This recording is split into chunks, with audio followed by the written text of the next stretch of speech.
Speaking at the handing over of houses at Fancy on Friday, Prime Minister Dr. Gonsalves explains that there are a number of persons suffering from diseases such as diabetes and have lost at least one or both of their legs, and he intends on improving their living conditions. Dr. Gonsalves says he had already spoken to the Minister of National Mobilization, Frederick Stevenson, to make some recommendations on best-suited disabled persons living in poverty. And I've told Stevenson, the humble African, the Minister of Social Development, and I told him so in front of his public officers on Tuesday at the Cabinet Room. I said, get for me a list of all the persons who are in terrible housing, who have a physical disability and who lost a foot, and how can move about properly. And I will start with the first 100 that you recommend, and I will build for them 1 bedroom, and in some cases, depending on the circumstances, 2 bedroom timber houses, which would last in their current condition from the time you build them with treated timber for 15, 20 years to put their lives before they meet their maker in a better circumstance of respect and dignity, and this government intends to do it. Dr. Gonsalves explains the basic design for each home, stating that they will include spacious bathroom facilities and access ramps. He further says that the money required for this project will not be an issue. The Housing and Land Development Corporation is building 1 bedroom timber houses now for around $25,000, because you have to make the bathroom a little wider, a little more space for the wheelchair, and to put the ramp, it would cost probably $27,000 rather than $25,000. 100 of them is $2.7 million. I am telling you, $2.7 million is joke for the comrade to raise to take care of these poor and unfortunate people. While the opposition New Democratic Party continues to press for general elections, Prime Minister Dr. Gonsalves says he will not be pressured into calling snap elections. Dr. Gonsalves says under the Constitution, his administration had until March 2016 to remain in office, and he was not going to be pressured into ringing the bell anytime soon. According to the Constitution, I could be, and this government could be in office until March the 28th, 2016, because we have the full 5 years and then 30 days, 90 days after the date on which the House first met after the last elections. And the House first met after the last elections on the 29th of December. And check 90 days from the 29th of December, and you will see it's towards the end of March 2016. All right? So that, don't hurry me, comrade. Chairman of the Housing and Land Development Corporation, Beresford Phillips, has reiterated the government's position that there was no political favoritism involved in the process to assist those adversely affected by the December 2013 floods.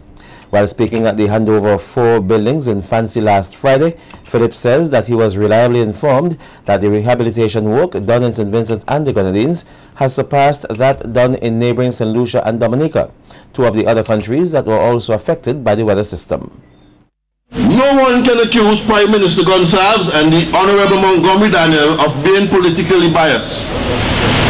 I, Beresford Phillips, can personally attest that this government does not play politics when it comes to disaster and the overall development of the poor. Phillips went on to praise the government for the work done in constructing homes and the assistance it has offered to the flood victims. Phillips describes the process as seamless and explains that anyone who thinks that they may have been overlooked during the process should contact their respective representatives. No one has been placed at a disadvantage during this exercise based on information presented by persons charged with the responsibility for collecting the data. However, if you were affected by the floods and for some reason you were genuinely omitted, please talk to your representative about your situation. In other news, St. Vincent and the Grenadines is not listed among high-risk countries for the transmission of the Ebola virus. The Ministry of Health, Wellness and the Environment, in a news release, says that following last Friday's meeting with the Caribbean Public Health Agency, it was revealed that there is yet to be any reported cases in the region and that the risks remain low. The release, however, states that SVG and the rest of the region were being put on alert and requested that each member state begin preparedness activities. 3 scholarships and 2 bursaries were handed over by the Basil Charles Educational Foundation earlier today. Chairman of the foundation, Basil Charles, in addressing the recipients and their parents, urged them to use the money for what it is intended. I know sometimes people who have more than one kid who are in difficulty, maybe you're tempted to take the money and do other things. We didn't give it for that. We actually, every money that we give for this scholarship is to go towards helping. Charles says they would like to continue their program. However, it is becoming financially difficult to sponsor a large number of children. Stopping our scholarship, we have enough money to continue our scholarship for the unforeseeable future. But we have to be very careful and the way you spend money when in such hard times. I would say guava season in these areas. So we want everyone to take very good care of the money, spend it well, and we like the kids who are going to partake in the scholarship, please do your best at school. In some police news now, investigations are ongoing into the shooting of 38-year-old Kian Lawrence, businessman of Kingston Park, which occurred in the Rose Place area last Saturday evening around 7:10. Police also told SVG-TV News that Lawrence received gunshot wounds about his body and that up to news time, no arrest was made. The latest shooting incident adds to the list of gun-related crimes which have taken place so far this year. High-ranking police have stated that the problem is cause for concern and they continue to take appropriate measures in order to deal with the situation. When we come back, we hear that GECCU hosts a second symposium geared at making credit unions attractive to young people. More stories on the local scene when we come back.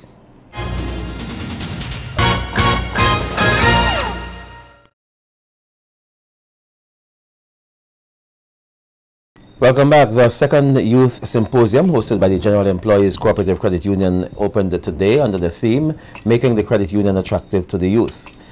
Chairperson of the GECCU Scholarship Committee, Mineva Glasgow, says the management of the credit union must focus on its core philosophy, which speaks to people helping people. They must also be given preference to develop their own events using the appropriate technology and the social media. They should be allowed to come up with initiatives that make sense to them. This type of engagement will promote deeper levels of cognitive processing and will help to keep them involved as well as playing a role in sustaining the credit union's growth and development. In continuing the point about gravitating toward group activities and collaboration, I would like to suggest that the credit union should meet young people where they are by getting down into the trenches and equipping them with practical lifestyle values such as household budgeting, financial planning, saving and investing, credit and debt management, and other life skills related to managing money, which in and of themselves are points of strength for the credit union. President of GECCU, Kelvin Pompey, told the students who are all scholarship holders that it is very important for them to gain insight into what the credit union has to offer. You are going to go through a lot of things today in terms of credit unions, but as was said earlier by Dr. Glasgow, you are the ones who we are grooming to take over from us when we leave the stage. Sometime down the road, one of you here or someone in your age group is going to be standing up here as president of GECCU and basically giving this speech to the generation in 2025 or 2030, somewhere there. But in order for you to do that, you must gain some knowledge of what we are about, of what credit union is about, of how our philosophy, how it works, and essentially be prepared to give back.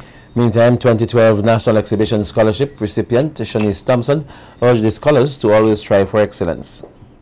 In the words of the 44th President of the United States of America, Barack Obama, if you're walking down the right path and you're willing to keep walking, eventually you'll make progress. Therefore, now is not the time to sit back and relax and be complacent. In fact, there is never any room for that.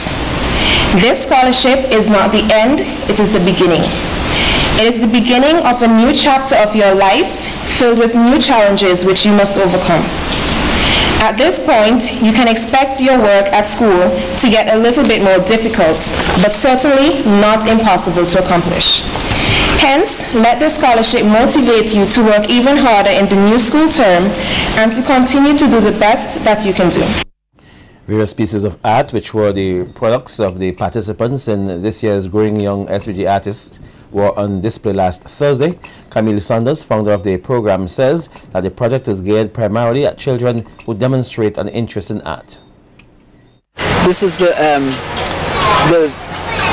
we are doing the showcasing of the 2014 program, where we brought all the children in the various locations where we offer this program. The Growing Young SVG Artists. We have children from Georgetown, Barley, Kingstown, Spring Village. And so we brought them here to the gardens to showcase their work. There are sculptures, clay sculptures that the children did. There are happy flags which they made and sang to the Bob Marley song, Liven Up Yourself. And then also we wanted to get the children to pay attention to the Botanical Gardens, which next year will be celebrating its 250th anniversary.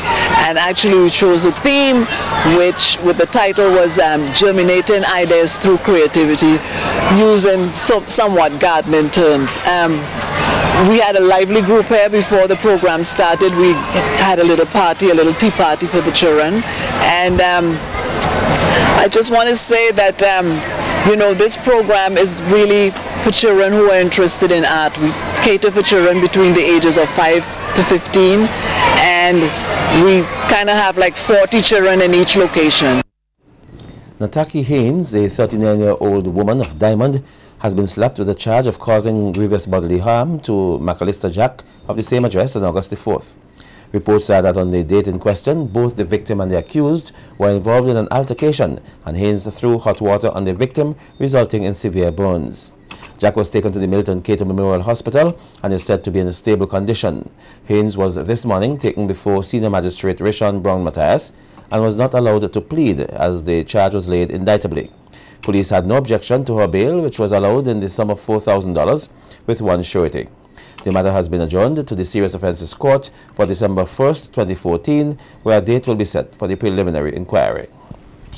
Still in the courts, in more court news, Hakeem Karambach, a 22-year-old auto repair worker of Bel Air, will return to the Barley Magistrates Court on September 4th to be tried on a case of inflicting grievous bodily harm upon George Jack, a 48-year-old resident of Daphne. Karambach was arrested and charged by the police for allegedly inflicting a cutlass wound to the left foot of Jack on July 19th at Mount Wynn Beach. The incident is said to have occurred when an argument ensued between both Jack and Karambach. Following the incident, Jack was admitted to the Milton Cato Memorial Hospital for 4 days nursing. That should be for 4 days nursing the injury. The defendant appeared at the Kingstown Magistrates Court this morning and maintained his innocence. Bail was allowed in the sum of $2,500 with one surety.